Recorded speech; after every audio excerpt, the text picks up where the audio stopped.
Hi friends, ಒಂದು ಒಳ್ಳೆ super ಟೇಸ್ಟಿಯಾಗಿರುವಂಥ ನುಗ್ಗೆಕಾಯಿ ಗೊಜ್ಜನ್ನ ಹೇಗೆ ಮಾಡೋದು ಅಂತ ನೋಡೋಣವಾ.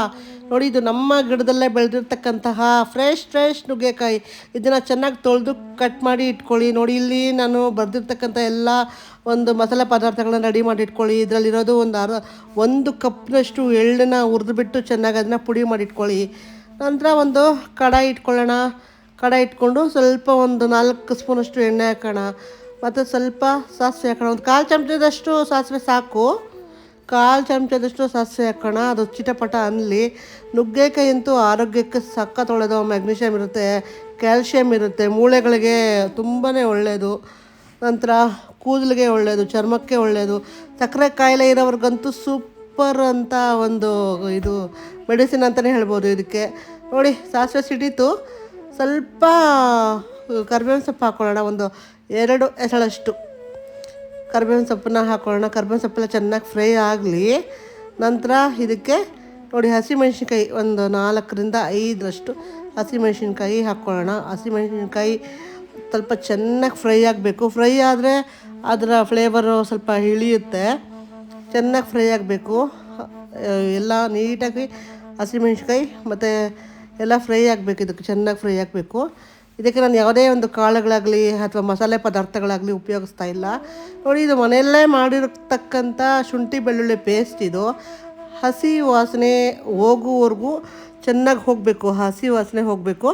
ಆ ಥರ ನೀಟಾಗಿ ಅದನ್ನು ಫ್ರೈ ಮಾಡ್ಕೊಳ್ಳಿ. ನಂತರ ಒಂದು ಸ್ವಲ್ಪ 1/4 ಚಮಚದಷ್ಟು ಅರಿಶಿಣವನ್ನು ಸೇರಿಸ್ಕೊಂಡು ಇದನ್ನು ಚೆನ್ನಾಗಿ ಒಂದು ಒಳ್ಳೆ ಮಿಕ್ಸ್ಕೊಳ್ಳೋಣ. ನಂತರ ತೊಳೆದು ಕಟ್ ಮಾಡಿ ಇಟ್ಕೊಂಡಿರ್ತಕ್ಕಂಥ ನುಗ್ಗೆಕಾಯಿಗಳನ್ನೆಲ್ಲ ಇದಕ್ಕೆ ಸೇರಿಸೋಣ. ನೋಡಿ, ಹೀಗೆ ಎಲ್ಲ ನುಗ್ಗೆಕಾಯಿಗಳನ್ನ ಸೇರಿಸಿ ಒಂದು ಒಳ್ಳೆ ಮಿಕ್ಸ್ ಕೊಡೋಣ. ಇದನ್ನು ಚೆನ್ನಾಗಿರ್ತಕ್ಕೆ, ಯಾಕಂದರೆ ಕೆಳಗಡೆ ಇರೋ ಮಸಾಲೆ ಎಲ್ಲ ಮೇಲೆ ಬರಬೇಕಲ್ವ. ಅದಕ್ಕೆ ಶುಂಠಿ ಬೆಳ್ಳುಳ್ಳಿ ಪೇಸ್ಟು, ಅರಿಶಿನ ಎಲ್ಲ ಹಾಕಿದ್ದೀವಲ್ವ, ಅದೆಲ್ಲ ಒಂದು ಒಳ್ಳೆ ಮಿಕ್ಸ್ ಕೊಡೋಣ. ಒಂದು ಒಳ್ಳೆ ಮಿಕ್ಸ್ ಕೊಟ್ಬಿಟ್ಟು ಇದಕ್ಕೆ ನೋಡಿ ಈ ಥರ ಒಂದು ಒಳ್ಳೆ ಮಿಕ್ಸ್ ಕೊಡೋಣ. ಚೆನ್ನಾಗಿ ನುಗ್ಗೆಕಾಯಿ ಏನು ಬೇಡ, ಜಾಸ್ತಿ ಏನು ಬೇಯೋದೇನು ಬೇಡ, ಬೇಗನೆ ಬೆಂದೋಗ್ಬಿಡುತ್ತೆ. ತುಂಬಾ ಬೇಗನೆ ಬೆಂದೋಗ್ಬಿಡುತ್ತೆ. ಅದಕ್ಕೆ ನೋಡಿ, ಸ್ವಲ್ಪ ರುಚಿಗೆ ತಕ್ಕಷ್ಟು ಉಪ್ಪನ್ನು ಸೇರಿಸ್ಕೊಳ್ಳಿ.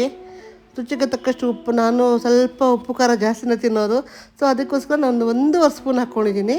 ನಿಮ್ಗೆ ಬೇಕಾದರೆ 1 ಚಮಚ ಬೇಕಾದರೆ ಹಾಕ್ಕೊಳ್ಳಿ. ನಿಮ್ಮ ರುಚಿಗೆ ಅನುಗುಣವಾಗಿ ಉಪ್ಪನ್ನು ಸೇರಿಸ್ಕೊಳ್ಳಿ. ಒಂದು ಒಳ್ಳೆ ಮಿಕ್ಸ್ ಕೊಡಿ. ನೀಟಾಗಿ ಒಂದು 4-5 ಸತಿ ಮಿಕ್ಸ್ ಮಾಡಬೇಕು. ಮತ್ತು ಸಣ್ಣ ಮಂದ ಉರಿಯಲ್ಲಿ ಉಪ್ಪನ್ನು ಸೇರಿಸಿ ನೀರು ಹಾಕಿಬಿಡಿ. ಒಂದು 2-3 ನಿಮಿಷ ಹಾಗೆ ಬಿಟ್ಬಿಡಿ. ನಂತರ 1 ಲೋಟ ನೀರು ಹಾಕ್ಕೊಳ್ಳಿ. ನಾನು 1.5 ಲೋಟ ನೀರು ಹಾಕ್ಕೊಂಡಿದ್ದೀನಿ. ಯಾಕಂದರೆ ನಾನು ಸೂಪ್ ತೊಗೊಳ್ಳೋಣ ಅದರಲ್ಲಿ ಅಂತ, ನುಗ್ಗೆಕಾಯಿ ಬೆಂದಿರುತ್ತಲ್ವ. ಸೊ ಆ ಸೂಪ್ ತೊಗೊಳ್ಳೋಣ ಅನ್ನೋ ಒಂದೇ ಕಾರಣಕ್ಕಾಗಿ ನಾನು 1.5 ಲೋಟ ಹಾಕ್ಕೊಳ್ತಾ ಇದ್ದೀನಿ ನೀರನ್ನ. ನೀವು 1 ಲೋಟ ನೀರು ಹಾಕ್ಕೊಂಡ್ರೆ ಸಾಕು. ನಾನು ಅದಕ್ಕೆ ಸ್ವಲ್ಪ ಪೆಪ್ಪರ್ ಪೌಡ್ರು, ಉಪ್ಪೆಲ್ಲ ಹಾಕಿದ್ದೀವಲ್ವ, ಸೊ ಒಂದು ಸ್ವಲ್ಪ ಪೆಪ್ಪರ್ ಪೌಡ್ರು ಸೇರಿಸ್ಬಿಟ್ಟು ಕುಡಿಯೋಣ ಅಂದ್ಬಿಟ್ಟು 1.5 ಲೋಟ ನೀರು ಹಾಕಿದ್ದೀನಿ. ಸಾಧಾರಣ 1 ಲೋಟ ನೀರು ಹಾಕಿದ್ರೆ ಸಾಕು. ಅದನ್ನು ಒಂದು ನುಗ್ಗೆಕಾಯಿ ಬೇಗ ಬೆಂದ್ಬಿಡುತ್ತಲ್ವ, ಸೊ ನಿಮಗೆ ಕರೆಕ್ಟಾಗಿ ಒಂದು 5 ನಿಮಿಷ ಬೆಂದರೆ ಸಾಕು ಅನಿಸುತ್ತೆ. ನೋಡಿ, ಹೀಗೆ ನಾನು ನೀರೆಲ್ಲ ತೆಗೆದಿದ್ದೀನಿ. ಅಂದರೆ ನಾನು ಒಂದು ಅರ್ಧ ಲೋಟ ನೀರಷ್ಟು ತೆಗೆದಿದ್ದೀನಿ.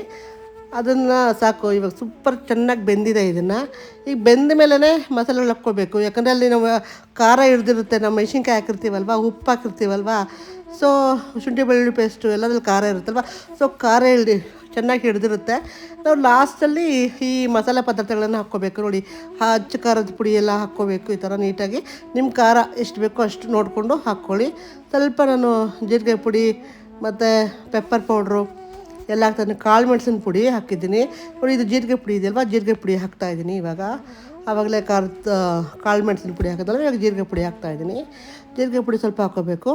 ನಂತರ ನೋಡಿ, 1 ಚಮಚದಷ್ಟು ಧನಿಯಾ ಪುಡಿ ಹಾಕ್ಕೊಳ್ಳೋಣ. ಯಾಕಂದರೆ ಅದು ನುಗ್ಗೆಕಾಯಿ ಇರ್ತಲ್ಲ, ನುಗ್ಗೆಕಾಯಿ ಮೇಲೆಲ್ಲ ಮಸಾಲೆ ಕೂರಬೇಕಲ್ವ, ಸೊ ಅದಕ್ಕೋಸ್ಕರ ಈ ಪುಡಿಗಳೆಲ್ಲ ಹಾಕಿದ್ರೆ ಚೆನ್ನಾಗಿ ಕೂರುತ್ತೆ. ನೋಡಿ, ಇದು ಹುರಿದು ಪುಡಿ ಮಾಡಿ ಇಟ್ಕೊಂಡಿರುವಂಥ ಎಳ್ಳಿನ ಪುಡಿ. ಇದು 1 ಕಪ್ನಷ್ಟು. ಯಾಕಂದರೆ ಆ ಮಸಾಲೆ ಈ ಉಪ್ಪು ಖಾರದ ಜೊತೆಗೆ ಎಳ್ಳು ಪುಡಿ ಹಾಕಿದ್ರೆ ಅದು ಸಖತ್ ಟೇಸ್ಟ್ ಇರುತ್ತೆ, ತುಂಬ ಚೆನ್ನಾಗಿರುತ್ತೆ. ನೋಡಿ, ಈ ಪುಡಿನೆಲ್ಲ ಎಳ್ಳನ್ನು ಹುರಿದ್ಬಿಟ್ಟು ಪುಡಿ ಮಾಡಿ ಇಟ್ಕೊಂಡಿದ್ದೀನಲ್ವ, ಅದನ್ನು ಹಾಕ್ತಾಯಿದ್ದೀನಿ. ಇದಕ್ಕೆಲ್ಲ ಸೇರಿ ಒಂದು ಒಳ್ಳೆ ಮಿಕ್ಸ್ ಕೊಡೋಣ. ನೋಡಿ, ಹೀಗೆ ಒಂದು ಸಖತ್ತಾಗಿ ಒಂದು ಒಳ್ಳೆ ಮಿಕ್ಸ್ ಕೊಡೋಣ.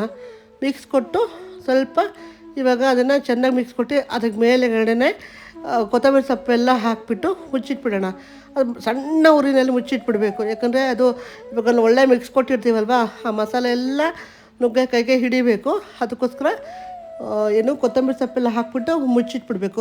ಒಂದು 2-3 ನಿಮಿಷ ಮುಚ್ಚಿಟ್ಬಿಟ್ರೆ, ಸಣ್ಣ ಉರಿನಲ್ಲಿ ಮುಚ್ಚಿಟ್ಬಿಟ್ರೆ ಆ ಫ್ಲೇವರ್ ಎಲ್ಲ ಅದಕ್ಕೆ ನುಗ್ಗೆಕಾಯಿಗೆ ಹಿಡಿಯುತ್ತೆ. ನೋಡಿ, ನೋಡೋಕ್ಕೆ ಹಸು ಸಕ್ಕತ್ತಾಗಿದೆ ಅಲ್ವಾ, ನುಗ್ಗೆಕಾಯಿ ಗೊಜ್ಜು ಸಕ್ಕತ್ತಾಗಿರುತ್ತೆ. ಇದನ್ನು ಸೈಡ್ ಡಿಶ್ ಆಗಿ ಉಪಯೋಗಿಸ್ಕೋಬೋದಷ್ಟೇ, ಇನ್ನು ಬೇರೆ ಏನಕ್ಕೂ ಹೋಗಲ್ಲ. ಒಂದು ಬೇಳೆ ಸಾರು ಜೊತೆಗೆ ಈ ನುಗ್ಗೆಕಾಯಿ ಸಪ್ಪರಲ್ವಾ.